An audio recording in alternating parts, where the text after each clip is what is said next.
एक बार लोहा रोड नाम की एक जगह होती है। उस जगह पर शैतान का साया होता है। एक बार एक आदमी वहाँ से अपने स्कूटर पे जा रहा होता है। तभी डरावनी डरावनी आवाजें आने लगती हैं। कहाँ जा रहा है? आजा, आजा मेरे पास। अरे नहीं, छोड़ दो मुझे, नहीं नहीं, छोड़ दो।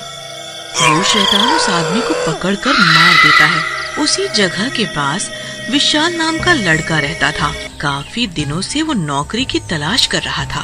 क्या मोंटू, मेरी जिंदगी तो झंड हुई जा रही है। इतना पढ़ लिख करके भी एक ढंग की नौकरी नहीं मिल पा रही। अरे विशाल, उदास क्यों होता है?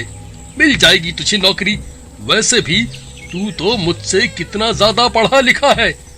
जब मेरे जैसे नालायक को नौकरी मिल गई तो तुझे भी मिल जाएगी एक दिन। वैसे तू चाहे तो मेरी कंपनी में नौकरी कर सकता है। एक तो यार, तू मेरी अपने से तुलना मत कर। अरे तू गोबर गणेश और मैं ग्रेजुएट, मेरे लेवल का नहीं है भाई तू। और तेरी नौकरी क्या है? पिज्जा डिलीवरी बॉय की। भाई, तेरी इन्हीं बकवास बातों की वजह से तुझे नौकरी नहीं मिलती। तूने ग्रेजुएट होके क्या उखाड़ लिया? अरे यार, तू बुरा मत मान, मैं ये नहीं कहना चाहता था। लेकिन यार तू खुद समझ, पिज्जा डिलीवरी बॉय, वो भी मैं। देख भाई, कोई काम छोटा बड़ा नहीं होता। जो मिले वो कर लेना चाहिए। कुछ ना करने से तो अच्छा है। चल, मैं चला। तू शेख चिल्ली के हसीन सपने देख। विशाल घर जाके अपनी सारी बात अपनी माँ पूजा को बताता है। तो बेटा कर लेना नौकरी, अगर मोंटू बता रहा है तो। वैसे भी तू अपनी घर की हालत तो जानता ही है। ठीक है माँ, अगर तुम यही चाहती हो तो मैं ये नौकरी कर लेता हूँ। उसके अगले दिन विशाल मोंटू को इंटरव्यू के लिए अपनी कंपनी में ले जाता है। तो विशाल, कितना पढ़े लिखे हो आप? जी, आपको मुझसे पिज्जा डिलीवरी करवाना है या अकाउंट चेक करवाना है? Good sense of humour. वैसे आप कितनी सैलरी लोगे? जी, 1 लाख रुपए प्लस में एक गाड़ी। विशाल, ये क्या मजाक है? तुम्हें नौकरी करनी है या नहीं? जी, मैं तो नौकरी के लिए ही आया था। आपने ही मजाक शुरू कर दिया सर। आपको तो पता है डिलीवरी बॉय की कितनी सैलरी है, फिर भी आप मैनेजर पोस्ट के प्रश्न पूछ रहे हैं। रख लीजिए सर, अभी नया है ना, सीख जाएगा थोड़े दिन में। ठीक है मोंटू, तुम कहते हो तो मैं रख लेता हूँ। थोड़ा समझाओ इसे, कैसे बात की जाती है। विशाल, ये लोहा रोड की एक डिलीवरी है, अर्जेंट प्लीज कर दो। अरे सर, इतनी रात को वहाँ जाना खतरे से खाली नहीं है। सुना है रात को भूत प्रेत होते हैं उस एरिया में। क्या मोंटू, भूत प्रेत कुछ नहीं होते। अरे सर, आप एड्रेस दो, मैं जाता हूँ अभी। उसके बाद विशाल चला जाता है। अरे क्या खूबसूरत जगह है, इतनी शांति है यहाँ। ये मोंटू तो फालतू में ही डरता है। अरे वाह, क्या खूबसूरत लड़की है यार। ये मेरी गर्लफ्रेंड बन जाए तो मजा आ जाए। जी, मेरा नाम मोना है। क्या आप मुझे लिफ्ट दे दोगे आगे तक? जी जी जरूर। आप जैसी खूबसूरत लड़की को नहीं छोड़ूंगा तो किसको छोड़ूंगा? अरे लेकिन आप तो पिज्जा डिलीवरी करने जा रहे हैं, आपको दिक्कत होगी। आधे घंटे में देना होता है ना आप लोगों को डिलीवरी। अरे नहीं मोना जी, आपको पहले लिफ्ट दूंगा। वैसे भी जिस पेटू को खाना होगा ठंडा खा लेगा। इसके बाद विशाल मोना को स्कूटर पर बिठा लेता है और वहाँ से चल पड़ता है। थोड़ी दूर आने पर उसका स्कूटर झटके मारकर रुक जाता है। अरे ये क्या हो गया? ये स्कूटर आगे क्यों नहीं बढ़ रहा है? लेकिन जैसे ही विशाल स्कूटर से उतरता है, उसके होश उड़ जाते हैं। मोना के पांव उल्टे होते हैं और शैतान अपने असली रूप में आ जाता है। क्या हुआ विशाल, दिल वाले विशाल? डर गए मेरे पैरों को देखकर?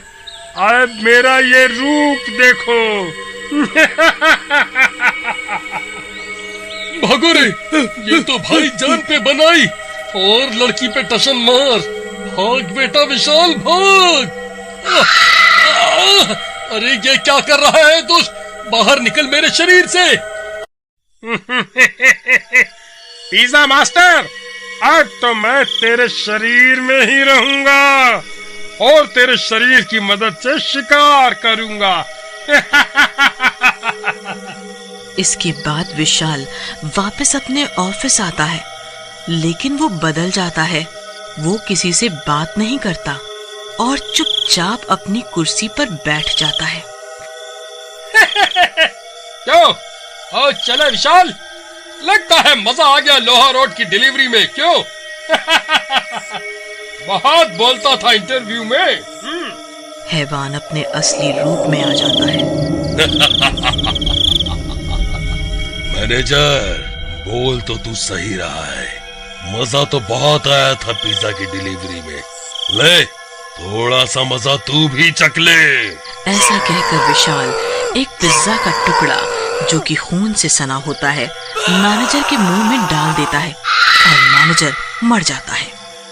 अगले दिन रात को विशाल और मोंटू फिर मिलते हैं, लेकिन विशाल मोंटू से बात नहीं करता और अपना स्कूटर निकालता है और डिलीवरी के लिए चला जाता है। विशाल डिलीवरी वाली जगह पहुंचता है और घर के दरवाजे को पीटने लगता है। एक बच्चा बाहर निकलता है। क्या अंकल, इतनी देर कर दी पिज्जा लाने में? पता है मैं कितनी देर से भूखा हूँ? विशाल को गुस्सा आ जाता है। क्या तेरे पिताजी का नौकर हूँ? जो रास्ते में टाइम लगेगा वो तो लगेगा ना। तब तक उस बच्चे के माँ और बाप भी बाहर आ जाते हैं। तुझे बच्चे से बात करने की तमीज नहीं है, है? ऐसा कहकर वो विशाल को एक थप्पड़ मार देता है। विशाल के अंदर छुपे हैवान को गुस्सा आ जाता है और शैतान अपने असली रूप में आ जाता है और वो उन तीरों को मार देता है। मजा आ गया, इनको बहुत पिज्जा पेलने थे। मार दूंगा, सबको मार दूंगा। इस फैमिली के मरने की खबर जंगल में आग की तरह फैलती है। मोंटू को विशाल पर शक होता है और वो विशाल के पास जाता है। अरे विशाल, इस घर में तो तुम गए थे डिलीवरी लेके, तुम्हें कुछ नहीं पता कि ये सब कैसे हुआ? मुझे क्या पता इन लोगों को किसने मारा? मैं क्या कोई पुलिस वाला हूँ क्या? ज्यादा खुफिया बनने की कोशिश मत करो यार, तुझसे तो बात करना बेकार है, जब देखो काटने को दौड़ता है। इसके बाद मोंटू वहां से चला जाता है, लेकिन उसे विशाल पर शक हो जाता है और वो सोचता है कि विशाल का पीछा करना पड़ेगा और सच्चाई का पता लगाना पड़ेगा। अगली रात मोंटू विशाल का पीछा करने लगता है। विशाल पिज्जा की डिलीवरी देने के लिए घर का दरवाजा खटखटाता है। एक लड़की बाहर निकलती है। मैडम, आपका पिज्जा आया है। तो इसमें इतना दांत दिखाने की क्या जरूरत है? पहली बार लड़की देखी है क्या? लड़की देखी नहीं कि लगे बत्ती सी दिखाने। इडियट्स, चलो पिज्जा दो और फुटो यहाँ से। हाँ। ये सुनते ही विशाल को बहुत गुस्सा आता है। उसके अंदर का शैतान फिर से जाग जाता है और वो लड़की पर हमला कर देता है और लड़की को धक्का दे देता है। बहुत बोलती है तू लड़की, मूड खराब कर दिया तूने, तुझे तो जिंदा नहीं छोड़ूंगा। बहुत बोलती है। अरे अरे विशाल, तू ये क्या कर रहा है? इस लड़की को क्यों मार रहा है? तू फिर आ गया, समझाया था ना मेरे रास्ते में मत आ, लेकिन तेरी खुजली मिटती नहीं, लगता है तेरे को भी मरना पड़ेगा। जैसे ही विशाल मोंटू को मारने जाता है, मोंटू के गले में पड़ा माता का लॉकेट बाहर आ जाता है, जिसे देखकर शैतान घबरा जाता है। हटा हटा सामने से ऐसे, नहीं तो मेरे को ये शरीर छोड़ना पड़ेगा। हटा हटा इसको। लगता है विशाल के अंदर जो शैतान है वो इस माता के लॉकेट से डर रहा है। यही मौका है इससे विशाल को आजाद कराने का। ऐसा कहकर मोंटू शैतान के ऊपर लॉकेट डाल देता है। अरे मर गया रे। और शैतान विशाल के शरीर को छोड़कर चला जाता है।